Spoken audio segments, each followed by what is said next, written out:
Greetings, everyone. Craig Bailey for our normal Wake Up in the Word. I know you're used to seeing me all the time, and I especially have talked a lot about Celebrators this week at Pigeon Forge, but I wanted you to have a chance to hear from Sue Bailey, who y'all have been praying for Sue and working with Sue, some going to church with Sue for a long time, and our friends Keith and Melanie Dobbs. We were all up here this week having a blast at Celebrators 2024, and it was kind of a special anniversary for Sue because you had some terrible news while we were on our way to Celebrators in 2023. Tell everybody about that. Well, we were on the way in the car, and I received a call from my doctor that said that my tests were positive for breast cancer. And so, what happened after that? Well, ended up having surgery when we got back. Had surgery in December, and as of last week, I am cancer-free. That is fantastic. So we were able to come and share that positive testimony with the folks here that were very supportive when we came last year. Well, listen, they had a fantastic program with some special singers and speakers this year, and I'd really like for you to talk about some of those folks that meant the most to you on the program this week.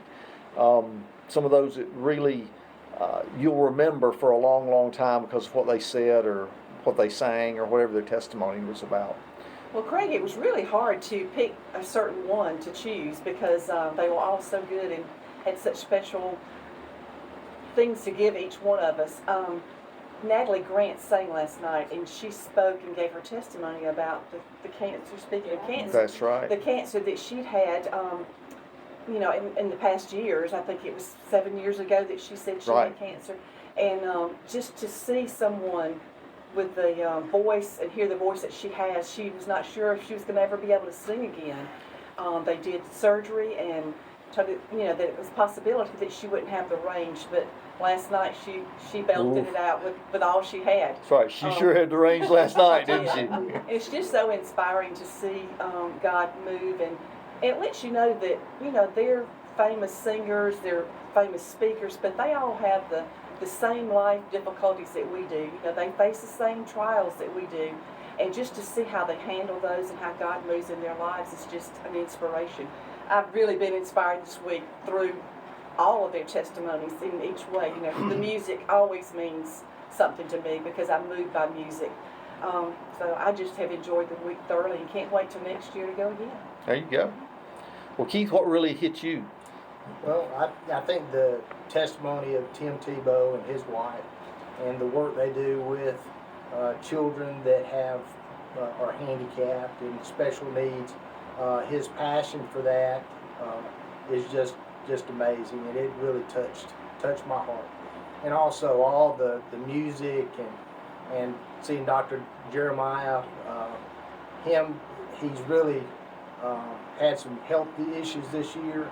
And he doesn't look the same as he did about a year ago. Yeah. He's really seemed to really have lost a lot of weight, but to see somebody that he's so headstrong and wanting to continue to do the Celebrators Conference every year, and he's even signed on for next year. So he's a testament to faith right there. I was amazed that in his 80s he wanted to speak at this so much, even though he was going to have to be seated to do it. And he had his transcript right there with him so he wouldn't leave out anything. And still, it was just powerful, his presentation, and everybody loved it. Yeah. And to see Bill Gaither, 88 years old. Oh, yeah. It's amazing that they have that much willpower and strength, and just, they love God, and God's still using them. So that lets me know that I could be used for several more years. You're never too old to do God's will. That's right. Well, it was amazing to me that the Gaither Vocal Band performed wide open for almost 2 hours, and Bill was on stage with them singing and speaking the whole time off and on during that. So he was, I think, especially at a senior adult conference when you've got over 6,000 senior adults watching this, you couldn't help but be inspired by Bill Gaither this week.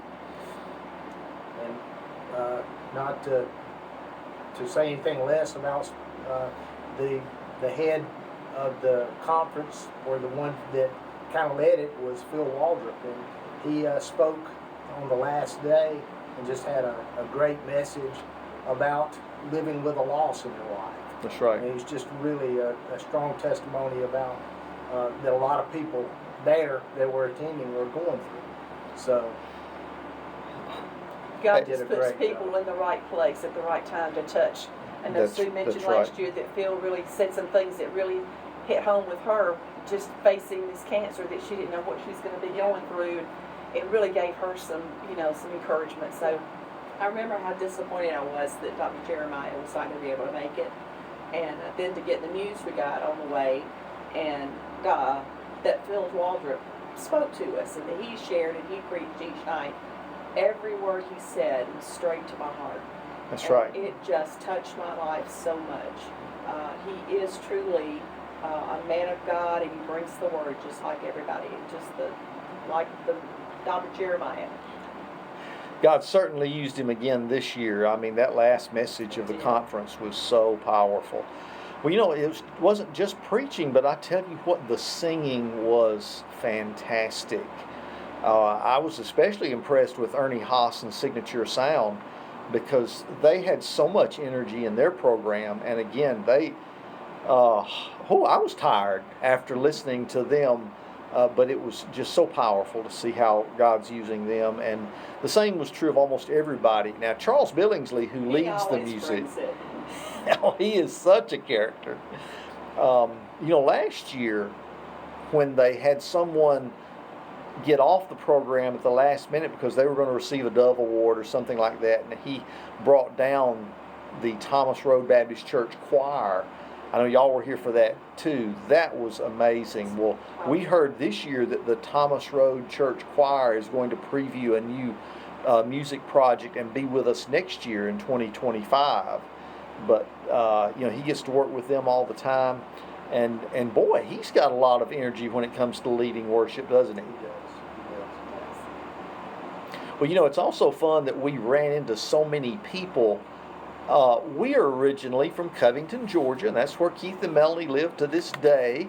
Lo and behold, we got in a line just to get some time and a picture with Phil Waldrop, and lo and behold, there's a guy right behind us, and we said, well, where are you from? And he said, well, Covington, Georgia. And so we continued to run into people that we knew from different parts of the country, and building new relationships as well. It's just a fantastic conference, and a good time of inspiration for all of us. Is there anything else that really hit you that you'd want to share? We did have some funny times too, didn't we? We may not want to share those, but his lineup for next year is really strong. 2025 conference is going to have the Collinsworth family's going to be there. That's right. You mentioned the choir that was going to be back. Right. Karen Peck, New River. Yes, Karen Peck and New River coming. Dr. Jeremiah is committed to coming, so I think that's a testament of the conference as well. Well, So- he always has a comedian on board to have a time that's a little bit light so that we can laugh. And this year, I had never heard Mike Williams before. We can't talk to you about what he said, but I tell you what, he had us rolling in aisles. And it was so directed toward those of us who are a little bit older, and we just laughed ourselves silly with him as well. Well, he did say that laughter is so good for you, and the Christians need to laugh. We need to laugh more. You're healthier if you laugh. Yes. Well, listen, we've had a great time, and we've enjoyed being here with you guys again. Looking forward to next year. So I encourage everybody, if you're listening, you've got a senior adult group at your church, and you don't already come to Celebrators, second full week in October 2025, come and join us. We'll have a great time in the Lord together. Any closing remarks? Anybody want to say anything that you didn't think about saying before I cut this thing off? I'm just thrilled that Melanie and Keith came. We've enjoyed getting to renew our friendship with them and how much we appreciate them, that they are in an active church and love the Lord and want to serve Him just like we do. That's right. Well, listen, I'll have to put in a plug. If you're anywhere in Polk County, North Carolina, come to one of our Baptist churches in Polk Baptist Association. And if you're in Hendersonville, North Carolina, I'll look for you this Sunday at our 10:30 service at Mud Creek Baptist Church. Now, if you're in Georgia, you're anywhere near where Keith and I grew up in Almond, Georgia, right there between Conyers and Covington, go find the Shiloh Methodist Church in Almond, and they will give you a great greeting this coming Sunday. That's right. All right, y'all have a great one. We'll see you next time when we wake up in the Word.